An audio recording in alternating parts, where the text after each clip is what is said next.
Broncos country. Let's ride.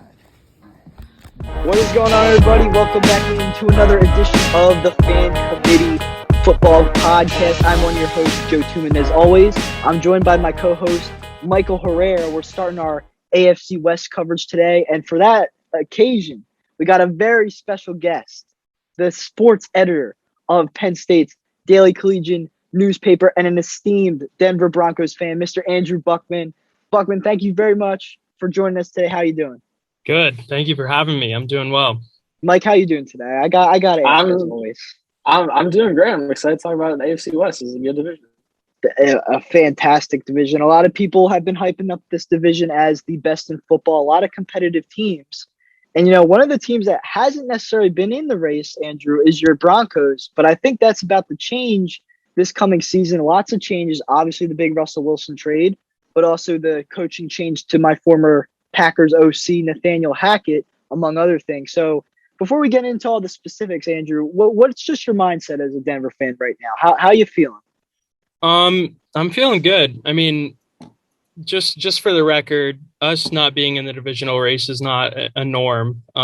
Before a couple of years ago, we had more Super Bowl appearances than we did losing seasons, which I'm not sure a lot of teams can relate to, but feeling good about the season. I mean, obviously big offseason, trade, and that'll always put you into a good headspace as a football fan. And so yeah, I'm just excited for football. There's nothing like it.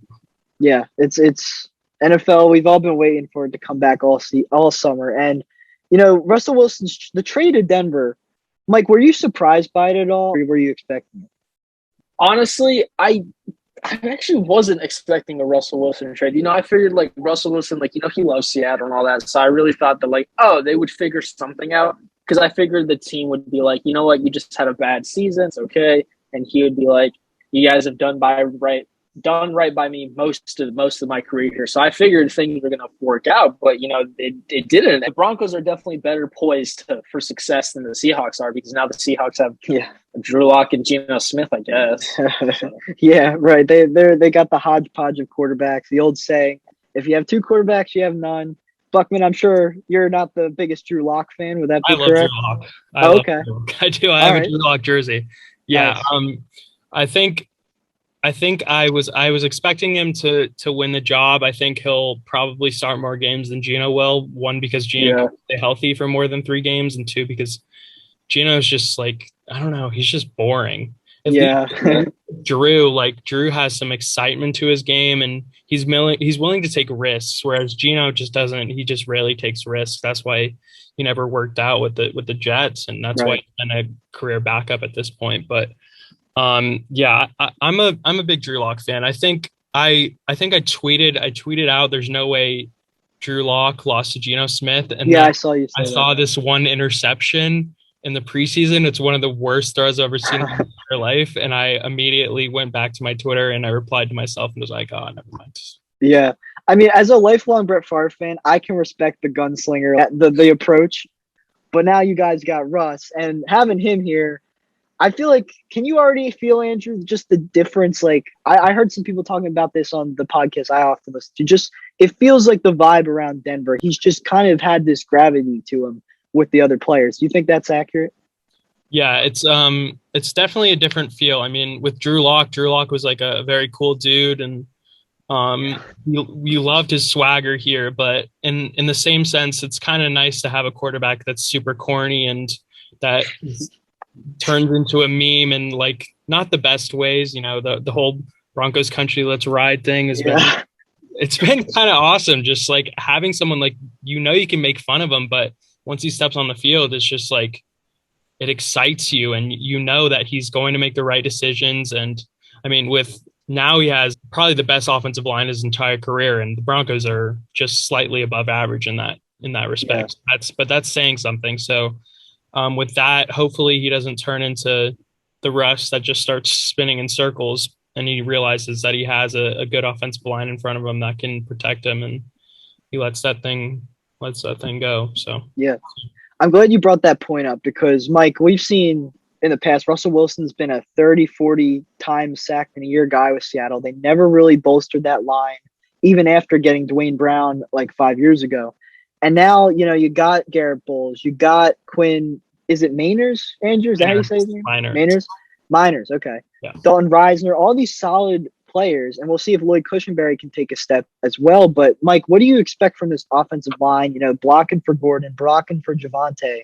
Do you think what Andrew said is correct? This is the best line Russell Wilson's had in some time, maybe his whole career? For sure. I mean, honestly, I think the only line that really rivals this is when they played the Broncos in the Super Bowl. I mean, that was a great offensive line. Yeah. You definitely saw with the offensive showcase that team put off in that game. But I agree. I think this O-line, it's definitely been a few years in the making. Garrett Bowles, he had his ups and downs, but he's really leveled out his play, and he's great. Dalton Reisner, Cushenberry, Miners, these are all recent draft picks. Even Calvin Anderson, who's kind of a bit of an underrated kind of guy. I mean, it's taken them a few years to get this together, but I do agree with Andrew saying that this is definitely Russell Wilson's one of his best offensive lines. I think, Buckman, what you were just saying about you're hoping Russ doesn't start panicking like he has in the past. And that kind of fits in the narrative that I feel like a lot of people think Russell Wilson has declined a little bit based off last year. But I was looking at his numbers myself, including last year, including the year before, his touchdowns, his quarterback rating. I feel like it's all pretty much been the same for the betterment of five years. And now that you have Hackett, who's an offensive-minded coach, you have better receivers. Now, DK might be better than these guys, but I think as a group, this is better receivers than he's had in the last few years. Starting with you, Andrew, do you think that Russell Wilson is poised for a big bounce back? Do you think he's about to let everyone do you think he's going to make everyone realize he's still an elite quarterback and not actually on the decline? Do you think it's more of a Seattle system thing? Oh, it's absolutely Seattle system. I mean, when your franchise is that bad, there's no way for you to look good. Mm-hmm. As great as you can play, there's no real way for you to come out, with people saying positive things about you. I mean, I think people are so unwilling to give people or to give players on bad teams their props because they're not winning games. Yeah. And I understand that to a certain point, but at the same time, you have to put things into perspective, especially in sports. And it's just an unfair thing to do. And I think once everyone sees what he's like with all the weapons that we have, I think everyone will quickly be quiet about that. So, Mike, what do you say to that? I agree. I think the team has a lot of potential. There's a lot of players that still kind of have to put it together, like Jerry Jeudy and KJ Hamler, but they definitely have the skills to really elevate this offense, especially because the running game is already so great. And I also don't think the tight end, I don't think Albert O is a terrible starting tight end. I don't think it's the worst player to have out there. I think Russell, I agree with you guys. I think Wilson is going to have a bounce back year. I think he's going to prove that, when he's actually able to run a normal offense. I was actually just talking with some friends about this at dinner. We were talking about Russell Wilson in a fancy aspect. And, I was saying about how in the Seattle system, right, he for a while they were doing a lot of run-based offense. Remember that year they had Mike Davis and I think it was maybe not Travis, Chris Carson was coming into his own. They just ran a lot and too much almost. And then they're like, okay, now we're going to let Russ cook, as everybody says. But then they were just passing an absurd amount of times. And Wilson was throwing interceptions. He was struggling with some accuracy connections with DK Metcalf at times at a certain point. I feel like this offense is going to be balanced for the first time in Russell Wilson's career in maybe since the first few years. And I really think it's going to help him. I really think he's going to have a good year because I think the run game, as Mike mentioned, and these receivers, I think it's going to balance. It's going to mesh. And I just think he's going to prove everyone wrong in that he's not declining. He just needed a change of scenery. We saw it with Stafford. I think we're going to see with Matt Ryan as well, as me and Mike already talked about when we talked about the Colts. I just think it's going to work out that way. Andrew, how do you feel about that? And do you think that, Nathaniel Hackett, do you think he's going to be able to unlock kind of what I was saying, this balanced offense? Yeah, I mean, what I will say about our core is that it's not there's not a crazy player at any position necessarily. Mm-hmm. I think at least unless you can count Javonte, and I wouldn't count Javonte because we brought Gordon back, so I don't think Javonte is going to take that top 5, level step that he could necessarily. But in this offense, I think it's just like super balanced. And obviously we lost Tim Patrick, which is a huge hit to our receiving core, but it's just so solid. And I think that's exactly what Russ needs. He doesn't need anything crazy. I mean, obviously DK and Tyler Lockett were incredible for him, but they didn't really do much in Seattle in those years, in that whatever year. I think it was 2 years maybe when DK was in Seattle. And so it's just that balance is something that I think he's going to really, really appreciate. And I would assume he has, appreciated it in preseason. It would have been nice to see him, get some snaps in actual games, preseason games, but obviously I'm okay with sitting him if that means he's going to stay healthy. But yeah, I don't know. You got to get the best. You got to see Brett Rippon while you can. It's true. Brett Rippon's going to win that backup job. I'm pretty confident in that. Yeah, I would hope he can beat out Josh Johnson. But Mike, starting with you, like Andrew mentioned Javonte Williams, and I was a big proponent of Javonte after his rookie year. I was saying this guy, he should be the number one. He should be, the third down back. He should be getting all the looks. Then they re-signed Gordon. And Gordon wasn't bad. I just thought that Javonte should have been a full-time number one. Mike, what's your thoughts about that? Before we get to Andrew's fan perspective, what do you think as an unbiased viewer? Like, what did you think about the Gordon, keeping Gordon? Javonte Williams, I don't think he really has to worry about Melvin Gordon too much, because if we're being honest, like Javonte Williams is insane. I was really upset when we didn't get the chance to draft him. I remember the Broncos traded up to draft him I think it was like 1 or 2 spots ahead of the Dolphins, and I was really upset about that because I really wanted him, but it is what it is. But I think he's good enough to kind of just run away with that starting spot. And if he plays good, there's no reason to really put Melvin Gordon in unless just give him a rest. So I think he's good enough to make it so Melvin Gordon doesn't really matter in this situation at all. I kind of agree with you, but I don't think that's how it's going to play out. I think Javonte could be a full-time player. I don't think they want him to be, though. I think Melvin Gordon is on this team for a very specific reason. Andrew, what do you think about the dynamic between Melvin and Javonte? Yeah, I think the idea is that they want to limit Javonte's carries so early in his career and not make him. And I think that's kind of what the idea is, what George Payton is thinking for maybe most of his career. I think at a certain point you realize that he has to be the primary back and there's no room for a second or for a 50-50 split, which is what I think they'll deploy. Maybe it'll be 60-40 this year. I don't know. Last year was pretty much 50-50. But I think the idea that running backs should take a huge amount of carries in comparison to their counterparts on their team is something that a lot of teams are going against. Unless you have, there's obviously exceptions to that rule. Derrick Henry and Jonathan Taylor, and so there are very few exceptions to it. But I do think that they brought back Melvin for a reason, and I don't think it was because of a lack of interest in Melvin. I think Melvin saw that Russ is coming back, and he saw that the Broncos probably told him, hey, we want you to take carries. We're not going to just put you in the background. And I think Melvin knows that. And I think it's going to be a great 1-2 punch again. I honestly do think Melvin Gordon, the more I think about it, the only reason I was upset Javonte Williams isn't the guy in this offense is because for fantasy football purposes, to be honest. What do you say to that, Mike? You can respond. Well, honestly, it's not that I don't the call outs, whatever. Because I don't want to say that Melvin Gordon's a bad player. I just don't think it's running backs. You can always find good running backs. And I don't think that Melvin Gordon's bad. I think Melvin Gordon could definitely be a starter on a lot of other teams. I don't think that's really the issue. I just feel it's kind of a disservice to Javonte Williams because he really is that guy. But to Andrew's point, he did mention that you don't want to put too much tread on his tires just yet. He's really young. It's only his second year. So I totally understand why they brought him back. But I also feel that his role could have been filled by players like Mike Boone in the background. But I don't think Melvin Gordon's terrible. I still think he's pretty good. I just think it's kind of a waste of his talents and Javonte's to an extent because now they're going to split carries when neither of them really should have to because they're both good enough to be starters. That makes sense. So you're thinking more from just a salary cap, just save the money, try to get someone cheaper, maybe even have drafted someone. Yeah, that makes sense. Honestly, when you put it that way, I can kind of get behind it. My only thing is that if the Broncos actually have Super Bowl aspiration, we can get this hear what Andrew thinks about that in a bit. I think the veteran presence of Gordon, just what he's accomplished in the league, I think he actually does have value to the Broncos. But, I can see the argument for both sides. But at the same time, as much as like Javonte, I think Melvin can help this team out.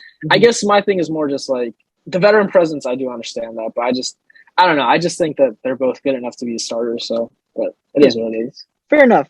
So we might disagree a little about the running backs, but I think we're all going to have a consensus on this receivers group because I think it's got a lot of depth. It's got a lot of talent. Andrew, Cortland Sutton especially he's a former Pro Bowler. He dealt with the ACL tear, I believe it was. And then coming back last year, not only was it his first year back from that major injury, but not to bully you guys, but your offense was kind of bad last year. Now he's got Russell Wilson. He's still relatively young. And also Jerry Jeudy as well, but I kind of want to focus on Sutton at first here. What are your expectations for the receiver group as well as Sutton himself? How do you think that group's gonna play out? Of course, losing Tim Patrick changes some things, but yes. Yeah, it changes a lot, unfortunately. Expectations for Jerry were a lot higher now. I think KJ is going to be awesome. I think KJ has been wildly overlooked, and I think his role as the fourth receiver would have been even crazier. I think he could have put out 700 yards as a fourth receiver. And now I think he should surpass that. His speed, I don't know if you saw the game he played in the preseason against the Vikings, but he looks great. He didn't look like he had lost any of his speed. He looked quick as usual. I got to watch KJ my freshman year of college. So that was just having him drafted was one of the cooler things that I've ever experienced. Especially because I don't know, he's just such a fun player and he gets the game of football. He has great hands, very underrated hands. But as far as Cortland goes, I think he's a very good receiver. I think sometimes he's misused. I do think he's a very good mid route runner. And I think that a lot of quarterbacks tend to overlook that and just try and throw him the deep ball all the time. And that's not always what I think. Hopefully Russ will utilize him more in those mid routes and he won't have to just be, that deep route player because he's a lot better than that. And I think KJ will be, with his burner speed, will be a lot more useful. But I would expect Cortland to get back to, what was it, like 2019 form where he put up, I think it was like almost 1,200 yards. I would expect something like that, maybe even a career year, especially without Tim, where while it does put a little more focus on Cortland, I do think it also offers him more opportunity to catch more passes. So I would expect a career year, and I would expect him to be a Pro Bowler again because obviously he has the talent to do so. After this year, people are going to be just the same effect guys like Tyler Lockett, Doug Baldwin, they got the effect that Russell Wilson had of those guys. He could very much have on Cortland Sutton to elevate Cortland Sutton from, a top 30, top 20-ish receiver to a guy who looks freaking awesome out there. And I really think Cortland Sutton, like you said, I feel like he could haul in a lot of receptions, but also stretch the field. That's what makes him good. He can do multiple things. And I do think he's poised for a big year. I got one more fancy draft left. I haven't picked him up in my first 3 leagues. He might be a target for me in that league. I can't lie. Mike, what about you? What's your expectation for Sutton coming up this year? Me, honestly, I really do agree with this whole, he could be a top 15 player. I think that Cortland Sutton is that, he is that level. The problem is he hasn't really been able to showcase it because, Cortland Sutton, the guy's insane. He really can do basically anything. He's big, tall, fast. This is the type of receiver you want on your team. And I think he really already has those physical capabilities. It's just that he needed the quarterback. And I totally agree with that. Russell Wilson definitely elevates the play of a lot of players around him. Tyler Lockett was just a return guy. And then one day Russell Wilson turned him into a deep threat. And now Tyler Lockett's considered one of the best, him and DK Metcalf and Tyler Lockett are considered one of the better duos in the league because of that. He's really helped both of those guys. So I don't see why he can't do that for Hamler, Jeudy, and Sutton. I think, honestly, Jeudy is kind of the weak link because he's shown the least amount of promise, me personally. because I think KJ Hamler's shown what he can offer to the team. He just got injured. The year was the last year he got injured. Yeah, it was last season. Yeah, It was last year. I think Jerry Judy's also shown it, but like he's very prone to like making like very rookie-ish mistakes. But I think Jerry Judy definitely has the capability. Like this could very easily be one of the better like trios in the league. And I think Russell Wilson's definitely the man to help him out with that. Yeah, the KJ Hamler, your points on Hamler, Andrew, were interesting because, I know KJ is from Penn State, and now I ride for the Penn State guys. I love Dotson, but, I wasn't much into Penn State back then. So it's cool to hear that, like just that how you got to see him in college. Then he goes to your team. I can't say I had the same reaction when the Packers drafted Rasheed Walker. Wasn't as excited about that pick. But nonetheless, I hope KJ Hamler is able to become maybe even a Tyler Lockett-ish deep threat, I think, if he's healthy. That could happen. Looking at Judy, like Mike was talking about, Andrew, what are your thoughts on that? Do you think he's going to overcome kind of these drop issues, or do you think those issues might persist with Russell? Yeah, I mean, the thing about Jerry Judy is, regardless of anything, you watch him run routes, and he's a top 5 route runner in the NFL. And then you look at all the other guys who are in that category, and it's like, Justin Jefferson and DeAndre Hopkins and like Devontae Adams. And it's like, if you could just fix your drops, it would just be such a different story, and he'd be incredible. And what my comparison to Judy has always been Devontae Adams, because early in Adams' career, I'm sure he had hands of butter. Yep. And everyone counted him out, and everyone was down on him. And then one year he just stopped dropping the ball. Yep. And he turned into arguably the best receiver in the NFL. I think Jerry has that potential. I thought he was going to stop doing the drops and stop dropping balls last year. That didn't happen. And he was also injured last year, so there was a little leeway, but I think if he takes that step, he's going to be, his ceiling is seriously one of the best receivers in the NFL. Yeah, he was an elite receiver prospect. He was in CD Lamb's class, right? Yeah. Yeah. He and KJ were drafted the same year, so that would be 2020, if I'm not mistaken. Yeah, that would be right. Yeah. So did Ruggs go over Judy as well, or only CD? Yes, Ruggs. Yeah. I think Judy's problem is like Ruggs is the first receiver drafted that year. That's right. He was. It's insane. Even with DUI aside, that's still terrible. Ruggs was like a late first round, early second at best. But that's whatever. He's out of the league forever now, so whatever. But I think Jerry Judy, I don't know, like it's just like the mental issues, and like Andrew's saying, like it's the drops, and this is something like we have seen from Judy that the guy can run routes like no one else, and so I do agree that's very demoralizing. Like when you see this player who like clearly has the skill, he's just in his own head, because really catching the football, like that's just all mental, like that's just like what really comes down to it. And I think part of that possibly could be the fact that like he was drafted so high. When you get drafted in the first round as a wide receiver, like that's basically the team in most cases telling you like you're gonna be that guy, you're our number one, you need to show up. Mm-hmm. Like that's not, and a lot of receivers do that, but others don't, like we've seen with a lot of the scenarios. So I think it's possible that like he might still be in that mindset of like, I was drafted in the first round, I need to show up for this team. But I think I do agree. He really has the potential to be amazing. Yeah, and to put a bow on the Judy talk, another thing, as we mentioned before, Sutton missed all of Judy's rookie year, so that, balance of the two of them was gone immediately, and Judy was asked to be a number one receiver, full-fledged, for Drew Lock. And I can't remember if you guys had another quarterback that year as well, but I don't think you did. But yeah, it's just kind of a lot of pressure on him right away. And I think year 3, he's still very young. Andrew, I think, like you said before, this offense very much could support 3 receivers. And I think it's possible that it works out. Yeah. It'll be interesting. I don't know how the tight ends exactly fit into that, but it's just, we should touch on them real fast. But, our number 4 receiver will also be interesting with no Tim Patrick, but I think just in general, it's just going to be solid. I think Sutton will be the clear number one, but I don't think that it's going to be like overwhelmingly obvious. And that's just because I think Russ is really good at spreading the ball around too.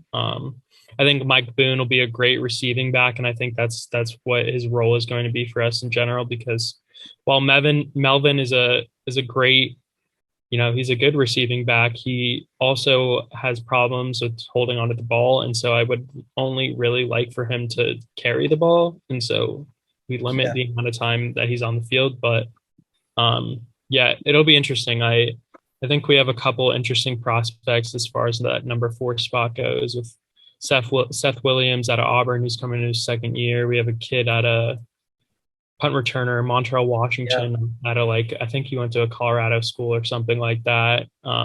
He scored his first touchdown in the preseason not too long ago. So we'll see. I have no idea what that 4th spot is going to look like. Just to wrap up the offense, what do you make of the tight end group? What did you think of Fant being the trade as well? Are you okay with Alberto taking it? I was okay with that. I like Noah Fant. He can't stay healthy, and he's kind of wimpy. So I was perfectly okay with that. Gotcha. I would have been disappointed if Noah Fant was not involved in that trade, if I'm completely honest with you. Okay. I think that he is very talented, but I think that he doesn't have the drive, and I don't think he is tough enough to be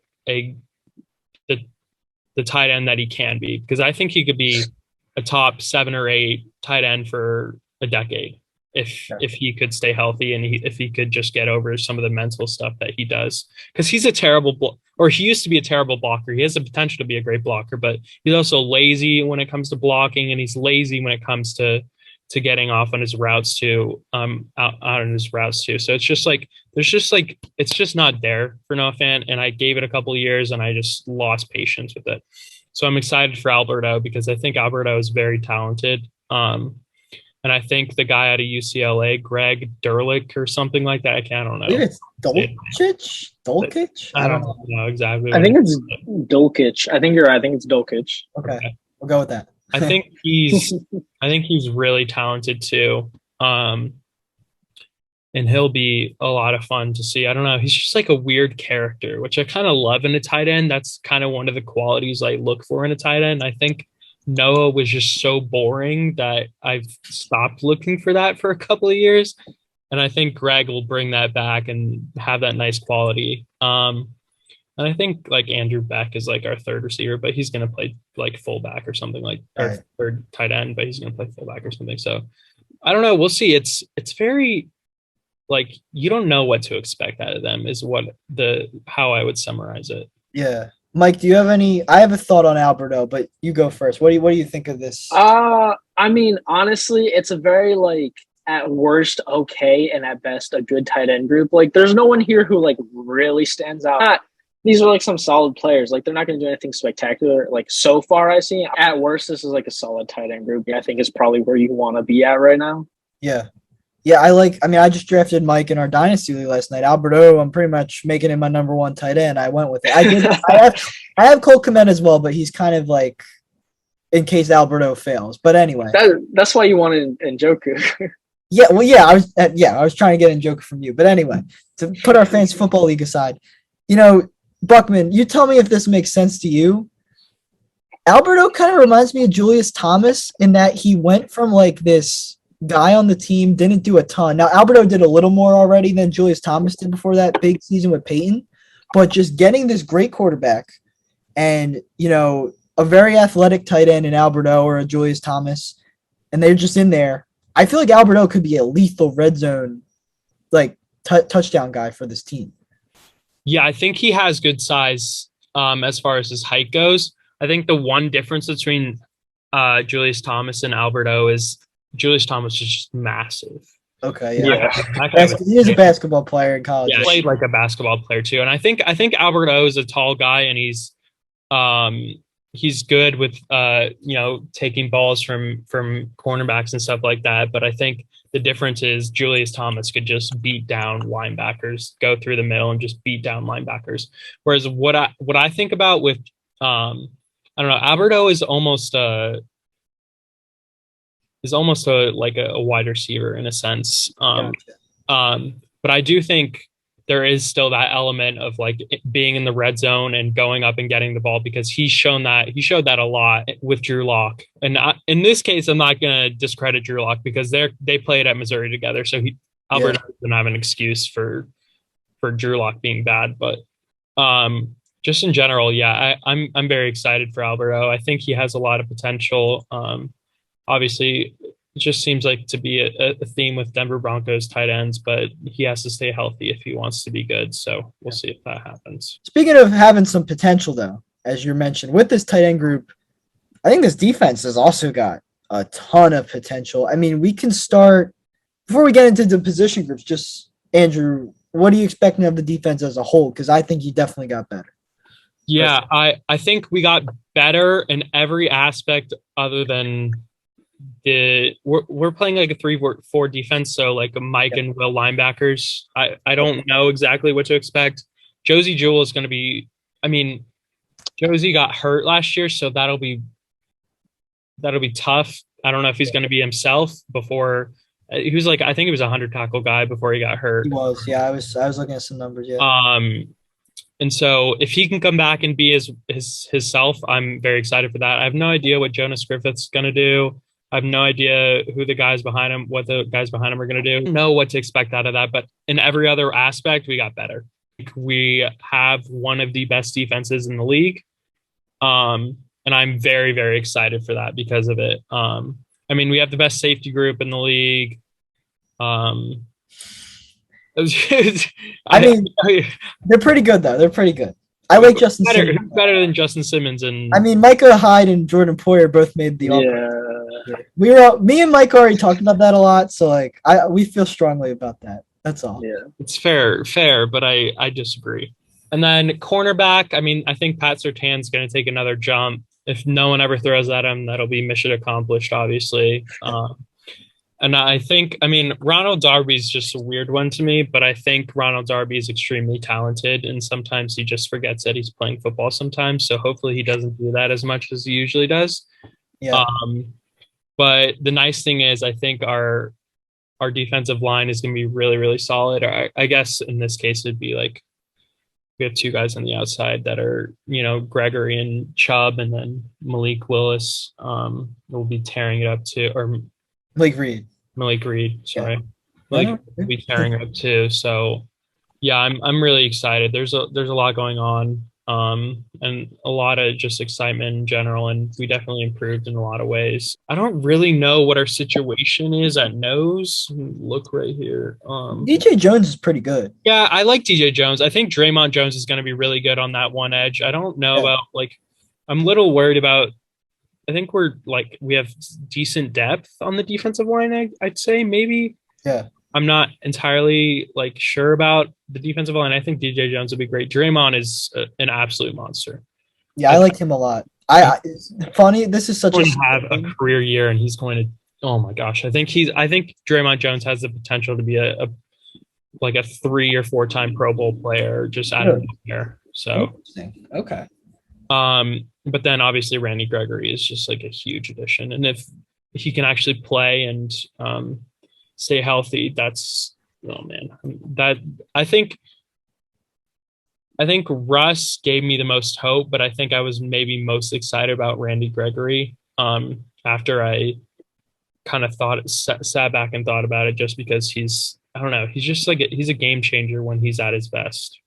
Yeah, when he's at his best for sure. But you mentioned the health. Mike, just kind of go a little negative, but I agree with you. I think this defense can be very good. Mike, just to hit a little negative point though, what do you make of that Gregory Chubb outside linebacker duo? Because Gregory and Chubb have both had their health concerns in their career. I don't want to be mean, but I'm not as high. I don't think this is one of the best defenses in the league, because this is there's a lot of potential, but this is a very surface level defense in my opinion. Because there's a lot of great starters on here. I won't deny that these starters there's a lot of exceptional guys. I think there's a lot of guys like Draymond Jones and DJ Jones. I think those are amazing players who are very underrated.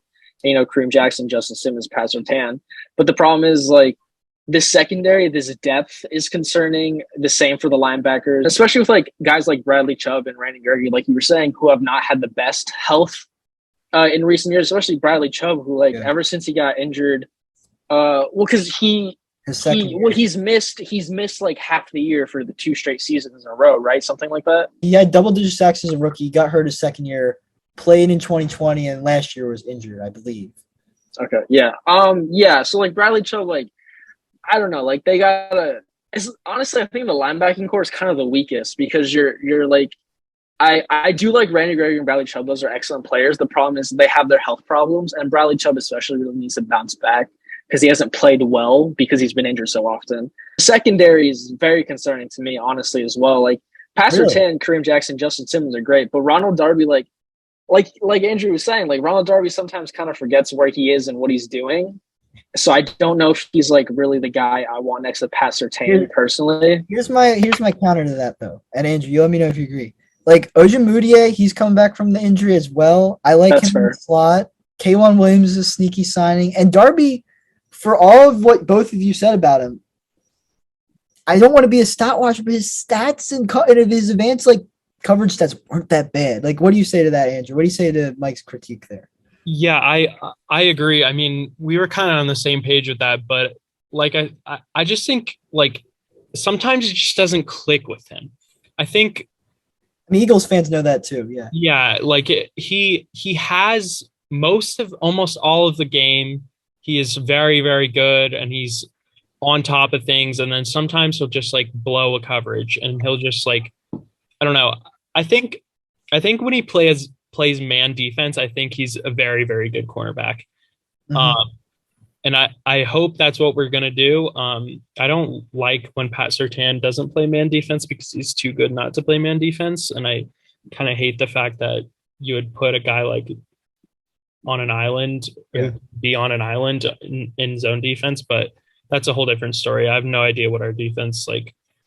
I didn't really watch, like I wasn't paying attention scheme wise because we didn't play our starters at all. But I mean, you guys were talking about depth, or Mike was talking about depth, and I completely agree. I watched all 3 of our preseason games for like a brief period of time, and it wasn't fun. I think from an outside linebacker's perspective, I think we're going to be great regardless. I do think that Malik Reed and Nick Bonito, I think Nick Bonito is going to shock a lot of people if he has the opportunity. I think Baron Browning's really good. I think Jonathan Cooper is very underrated. So even though those guys, it's kind of, I don't want to say it's a nice thing that those guys are the most injury prone players on the team, but it's nice that we have depth behind the guys that are the most injury prone players on the team. Yeah, I'm a big Malik Reed guy. Like, I just think he showed up when you needed him. Vaughn went down the 1 year, he stepped up. Bradley went down the 1 year, he stepped up again. He's a starter, and what? Let me ask you, like, why won't they just let him start? I know Gregory's just too good to pass up, I guess, but like, why won't they just let him start? Do you know who Shaq Barrett is? Yeah. Oh, I get what you're saying. Okay. So Malik Reed is going to be Shaq Barrett probably next season. Yeah. Okay. Because he has this insane potential that the Broncos just won't let it out. Yeah. And then, as you guys I'm sure know, Shaq Barrett earned an insane contract. I don't know if it was last offseason. He led the league in sacks out of nowhere when he came. I mean, the Broncos have, I would argue, the best ability of maybe any team in NFL history to draft edge rushers, especially under John Elway. And don't crucify me for that, but John Elway is, in his prime, was one of the best GMs in the NFL. Yeah. That's fair. That's not a bad take. He just kind of declined towards the end. He made some questionable choices. He saw Peyton Manning play, and he's like, I have to have white quarterbacks forever, no matter what, with a strong arm. Paxton Lynch, Trevor Siemian, Drew Lock. Like, he's like, I need the white quarterbacks with the strong arm. Yeah, even Tim Tebow. Yeah, and Oh God, Tim Tebow. He's a white quarterback, but it's. I think the Broncos just have a knack for it, and I don't know what it is. I don't know why it's like that, but I think that Malik Reed is going to show enough to get 7 or 8 sacks this year, and then he's going to be gone, and he's going to do something absolutely ridiculous next year. Yeah. So that's my take on that. And as like that's unfortunate in a way, but it's also like when I saw Shaq Barrett do that, I think Broncos fans more than anyone were unsurprised. Just to wrap up on the defense, Andrew, did you want to defend Bradley Chubb at all, or are you cool with what we had to say about him? And Bradley Chubb's been in a prove it year since his second year. Second year, yeah. Gotcha. I loved Bradley Chubb his first year, but even that year he had injury problems. I don't think he played the full season that year, and he still had 12 sacks. And so, I mean, he's the fifth. You guys have to realize this guy's the 5th overall pick in what was it, 2019 or something like that. So this is like we have high expectations for him, and obviously he went crazy. But when you have Von Miller toward the end of his prime, you're going to have a lot of people taking their eyes off of you, and just letting, single teaming you with a bad tackle or whatever. And so it's like, I don't know.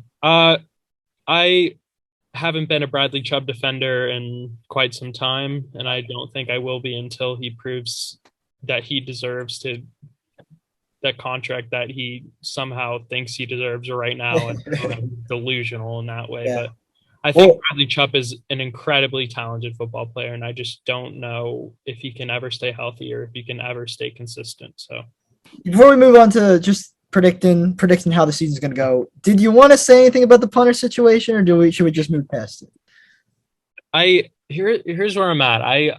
I'm very upset with the fact that the Broncos won't pay a good punter, a top 5 punter in the NFL in terms of net yardage or whatever it was. And punts, I don't know what it was exactly, but Sam Martin has brought like good to my life, because when we have to punt the ball, I just don't have to worry about it. It's like the same way that when Brandon McManus comes up, I'm not really that worried about it. Yeah. I mean, that's just like, when it comes to special teams, that's kind of where you want to be from a mental standpoint as a football fan, because you don't want to have to worry about those are like the little breaks in the game that you get. Yeah. Like, oh man, if you have a good punter, a good kicker, you're like, oh man, this will be all right. I'll be all right. And just kick back and take a deep breath and not worry about it.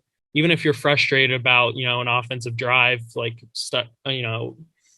puttering out, you're like, oh, okay, it's all right.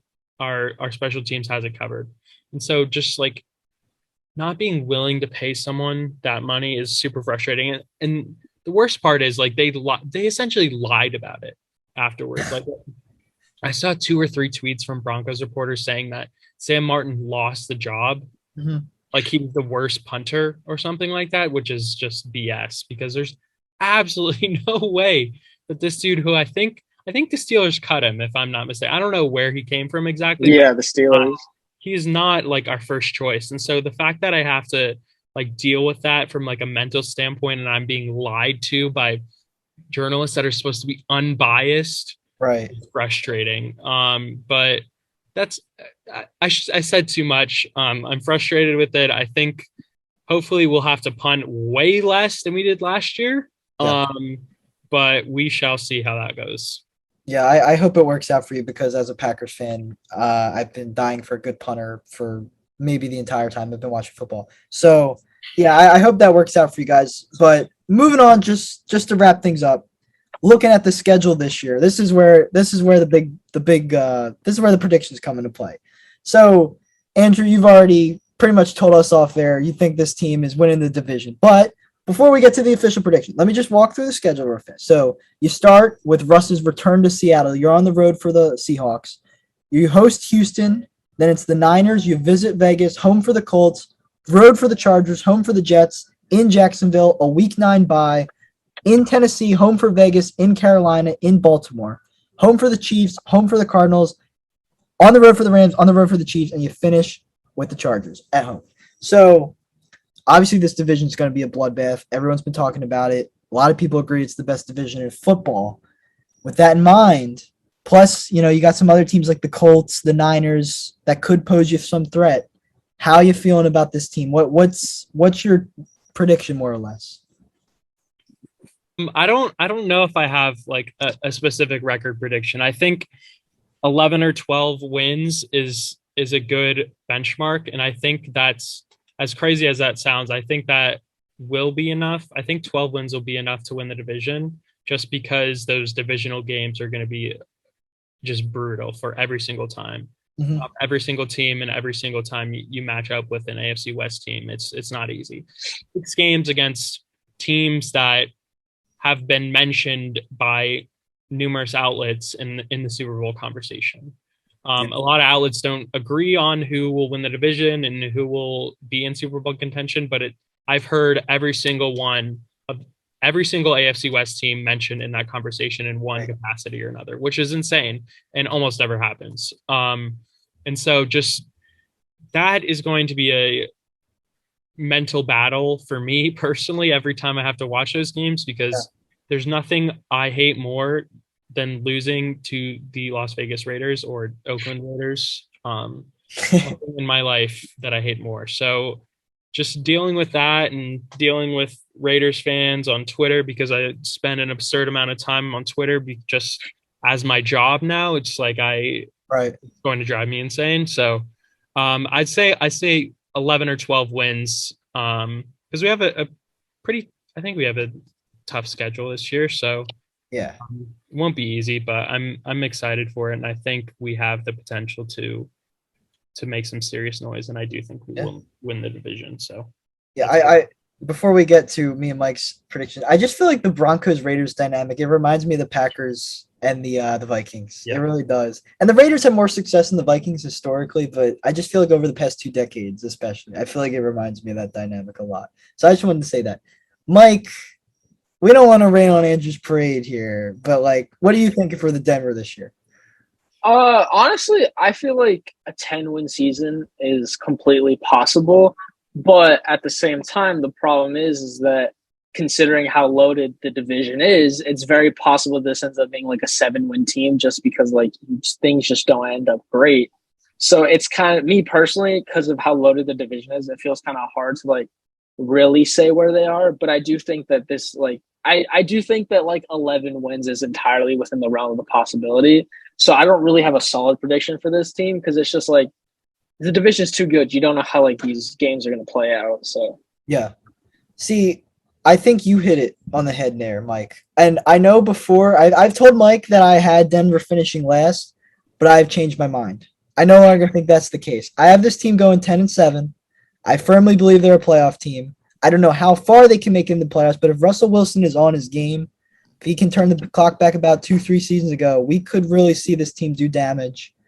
I will say that last place team is not the Chiefs. I'm not going to spoil who I think the last place team is between the Chargers and the Raiders, but we'll get to that on the next episode of the pod. But I do think this Denver team, after I really studied it, looking at what Sutton could be, looking at that running back dynamic, looking at that, I realized Russell Wilson has his best offensive line in years, maybe even ever. I really do think this Denver team is going to win. They're going to go over 500. That's my concrete prediction. This is an over 500 football team. selling us a little short. That's all. Okay. If you guys win 12, I'm not going to hate on you. I'll embrace it. I've always kind of pulled for the Broncos. I mean, part of that is because when I started watching football, Peyton Manning was playing. He was lighting people up. So I got love for Denver. But even though you beat us in the Super Bowl before we were both born, but nonetheless, I hope you guys do exceed expectations. But I think 10-7, that's gonna be my prediction. Take that. Yeah. So 7 playoff teams. So yeah, there are 7 playoff teams. That's the thing. Like, Andrew, just to wrap up, like, do you think more than 2? Do you think there can be 3 or 4 teams from your division in the playoffs? I think 3 is. I think it's going to be 3. I don't think 4 is a realistic expectation just because you play 6 games in the division. But I think 4 or 3 is what it'll be. I think that's where I'm leaning to. I think Patrick Mahomes will get his team to the playoffs. So I think the Chiefs will be there. Yeah. The Chargers are the ultimate chokers. I think they will always be that. Maybe I'm biased. I am biased, but I think they're going to continue to choke, and that just excites me from a football standpoint because I love watching them choke more than anything in my life.